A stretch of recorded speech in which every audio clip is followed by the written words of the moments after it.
Hello everyone.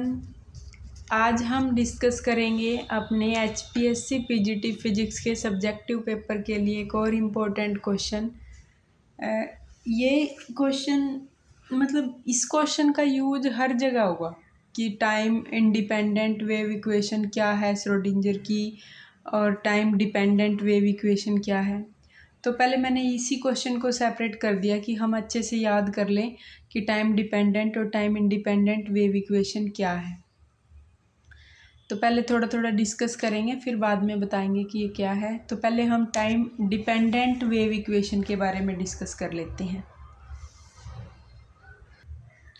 Time dependent wave equation क्या है, मतलब कि नाम से ही पता चल रहा है कि वो टाइम पर डिपेंड करेगी।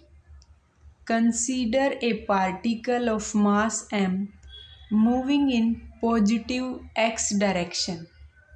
कोई पार्टिकल है, मान लो x डायरेक्शन में जा रहा है positive side, with velocity v के साथ।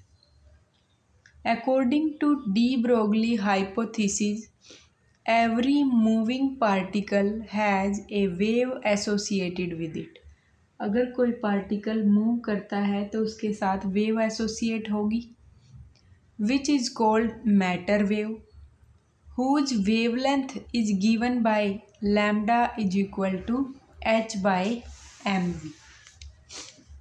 ये हमने वेव बना दी। यहाँ पर पार्टिकल है, वो पार्टिकल पॉजिटिव एक्स डायरेक्शन में जा रहा है, जिसकी वेवलेंथ है lambda is equal to h by m v. Lambda अगर h बाई एम वी है तो उसको h m v mass into velocity momentum लिख देंगे। और किस डायरेक्शन में, x डायरेक्शन में जा रही है, हम यहाँ सिर्फ एक ही एक्सिस लेके चल रहे हैं, तो यहाँ क्या हो गया फिर वो px, क्योंकि मोमेंटम x डायरेक्शन की तरफ। और px को क्या लिख देंगे, h बाई लैम्डा। 2 पाई से मल्टीप्लाई कर ली, 2 पाई से डिवाइड कर लिया, तो px की जगह क्या लिख सकते हैं अब हम, h कट के, क्योंकि h बाई 2 पाई होता है h कट और 2 पाई बाई लैम्डा होता है k। तो जहाँ भी हमें px लिखना हो वहाँ उस जगह अब हम h कट k भी लिख सकते हैं। तो k की वैल्यू क्या है, 2 पाई बाई लैम्डा, और h कट की वैल्यू क्या है, h बाई 2 पाई। तो px को अब हम क्या लिख पाएंगे, h कट k। और अगर k की वैल्यू को पूछे कहीं k लिखना हो तो उसकी जगह हम क्या लिख सकते हैं, px by h cut. Equation नाम दे दिया इसको 1, k is equal to px by h cut. According to quantum physics, a wave consist of tiny packet of energy called photon. कोई भी वेव है उसके पास एनर्जी एसोसिएटेड होती है, और टिनी पैकेट ऑफ एनर्जी जिसको हम बोलते हैं photons. The energy of each photon is given by E is equal to h nu. फिर से हमने 2 पाई से मल्टीप्लाई कर दिया, 2 पाई से डिवाइड कर दिया। h बाई 2 पाई क्या होता है, h कट। 2 पाई न्यू क्या है, ओमेगा। तो e की जगह अब हम क्या लिख पाएंगे, h cut omega. E is equal to हो गया एच कट ओमेगा। ओमेगा की वैल्यू अगर निकालनी हो तो ओमेगा की वैल्यू आएगी E बाई एच कट। के की वैल्यू है p x by h cut, omega की वैल्यू है E by h cut. Second equation नाम दे दो इसका। Wave associated with moving particle can be represented by wave function psi of x t as.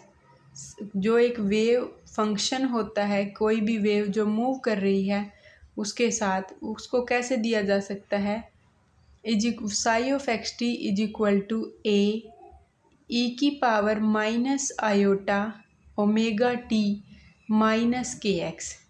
ये इम्पोर्टेंट है। कैसे रिप्रेजेंट करते हैं वेव फंक्शन को, किसी मूविंग पार्टिकल के साथ psi of x t is equal to A e raise to power minus iota omega t minus k x. Omega की वैल्यू क्या है, E by h cut, and k की value क्या है, 2 पाई बाई लैम्डा। और जो ये equation याद करनी है हमने, psi of x t is equal to A e की power minus iota omega t minus k x. Omega की value E by h cut है, के की वैल्यू 2 पाई बाय लैम्डा है। डी ब्रोगली हाइपोथेसिस हमने देख ही लिया है, वो क्या कहती है, every moving particle has a wave associate with it which is called matter wave, और जिसकी वैल्यू होती है lambda equal to h by m v. अब हमने पुट कर दिया साई ऑफ एक्स टी में ए ई की पावर माइनस आयोटा, यहाँ क्या था ओमेगा, ओमेगा की जगह पुट कर दिया ई बाय एच कट, और माइनस में क्या था के एक्स, के की जगह पुट कर दिया p x by h cut. अब इक्वेशन नंबर 4 आगे देखो क्या किया, psi of x t A e की पावर माइनस, देखो इसमें भी एच कट है इसमें भी एच कट है, कॉमन ले लिया, minus I by h cut p x x minus E T, यहाँ फिर पॉजिटिव हो जाएगा अगर, या फिर ऐसे माइनस कॉमन लेंगे तो यहाँ i by h cut p x x minus E t आगे पीछे करके लिख दिया। नाउ ये इक्वेशन नंबर 4 दे दिया इसका नाम। Now total energy of the particle, ये जो टोटल एनर्जी है पार्टिकल की वो कैसे देते हैं, kinetic energy plus potential energy. Kinetic energy की वैल्यू क्या होती है, हाफ एम वी स्क्वेयर यानी कि p square by 2m, particle x direction में जा रहा है तो p x square by 2m plus potential energy v। Multiply कर लो बोथ साइड बाय साई से, तो E psi p x square psi by 2m plus v psi, equation number 5। जो ये इक्वेशन है इक्वेशन नंबर 4, इसको टाइम के साथ डेरिवेटिव कर लो, इसका डिफ्रेंशिएट करो इक्वेशन नंबर 4 का विद रिस्पेक्ट टू टाइम, तो थोड़ा लेंथी पड़ेगा। हमने इसको डायरेक्टली लिख दिया, आई एच कट इधर चला जाएगा तो देखो क्या आया, i h cut del psi by del t is equal to minus h cut square by 2m del square psi plus में वी साई। ये जो रिलेशन आया डिफ्रेंशिएट करके, i h cut del psi by del t is equal to minus h cut square by 2m del square psi plus v psi. ये जो value होती है i h cut del by del t, ये किसकी value होती है, energy eigen value, ई की value होती है ये ई की। और ये जो वैल्यू है minus h cut square by 2m del square plus v, ये होता है हमारा हैमिल्टोनियन ऑपरेटर h। तो हम पुट कर सकते हैं ई है साई है इज इक्वल टू, ये हमारा साई फंक्शन है और ये किसका है, हैमिल्टोनियन ऑपरेटर का। तो हमारे पास देखो इसमें क्या है, टाइम की डिपेंडेंसी आ रही है, तो ये कैसा फंक्शन है, time dependent Schrodinger wave equation, i h cut del psi by del t is equal to minus h cut square by 2m del square psi plus v psi. Important relation है, यह आपको याद रखना है। इसको आप या तो ऐसे याद रखो कि E psi is equal to H psi, और जिसमें ई की वैल्यू क्या होती है i h cut del by del t, और हैमिल्टोनियन की वैल्यू क्या होती है minus h cut square by 2m del square plus v. ये क्या है एनर्जी आइगन वैल्यू और ये क्या है हैमिल्टोनियन ऑपरेटर। तो ये इक्वेशन अच्छे से याद करनी है, बहुत जगह यूज होगी ये, वन डायमेंशन पोटेंशियल बॉक्स में भी, और वैसे भी हमें पता होनी चाहिए time dependent Schrodinger wave equation. अब हम बात कर लेते हैं time independent Schrodinger wave equation की। फिर से, consider a particle of mass m moving with velocity v along positive x direction axis. तो यहाँ भी वही particle same positive x axis की तरफ जा रहा है, और let P and E be the momentum and energy of the particle. इस पार्टिकल की मोमेंटम मान लो P है और E मान लो क्या है, एनर्जी है। According to de Broglie hypothesis every moving particle has a wave associate with it. हर पार्टिकल के पास एक वेव एसोसिएट होती है which is called matter wave. The wave function describing the behaviour of wave associated with moving particle can be express as. पहले मैं ये सारा लिख रही थी, फिर उसके बाद मैंने डायरेक्ट पुट कर दिया यहाँ से। देखो ये रिलेशन है जो यहाँ पॉजिटिव आएगा भाई, तो a e⁻i/h P x x minus E T. तो यहाँ से पुट कर देंगे इसको, तो a e⁻i/h P x x minus E x T.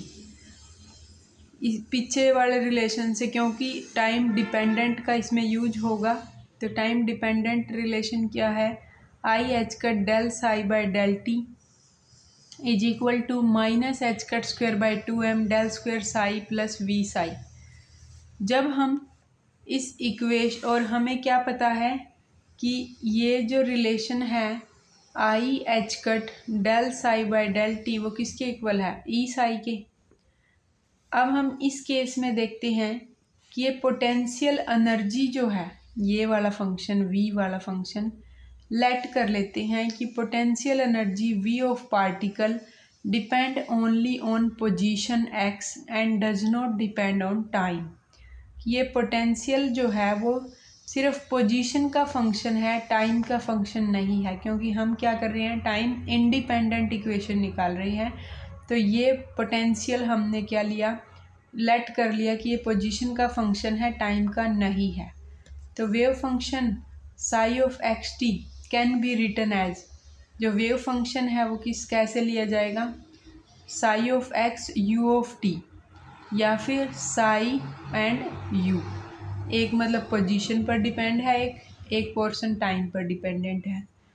और d psi by d x जब हम लिखेंगे तो वो सिर्फ और सिर्फ एक्स मतलब पोजीशन कोऑर्डिनेट का तो डेरिवेटिव होगा, दूसरे का नहीं होगा, u d psi by d x. और डायरेक्टली हमने इसको लिख दिया कि वो क्या है, माइनस में डायरेक्ट रिलेशन लिखा, wave function can be written as कि psi equal to psi u, और d psi by d x क्या है, जब हम d psi by d x लेंगे, d psi by d x लेंगे तो वो क्या होगा, u d phi by d x होगा। और जब इसको सोल्व करेंगे d psi by d x को, तो हमें जो रिलेशन मिलेगा वो मिलेगा h²/2m del square psi by del x square plus del square psi by del y square plus del square psi by del z square plus E minus v of psi equal to 0। तो ये हमारी है time independent wave equation, Schrodinger की time independent wave equation. तो ये भी याद करनी है आपको भी, पूरा डेरिवेशन करनेंगे तो बहुत लेंथी हो जाएगा, और इसमें ज़्यादा यूज भी नहीं है इसका, सिर्फ हमें पता होना चाहिए कि टाइम इंडिपेंडेंट और टाइम डिपेंडेंट इक्वेशन, बस इसलिए करवा दिया क्या पता चले कि क्या क्वेश्चन अगले माइंड में क्या हो उनके कि कैसा क्वेश्चन आए, तो इसलिए बताया है।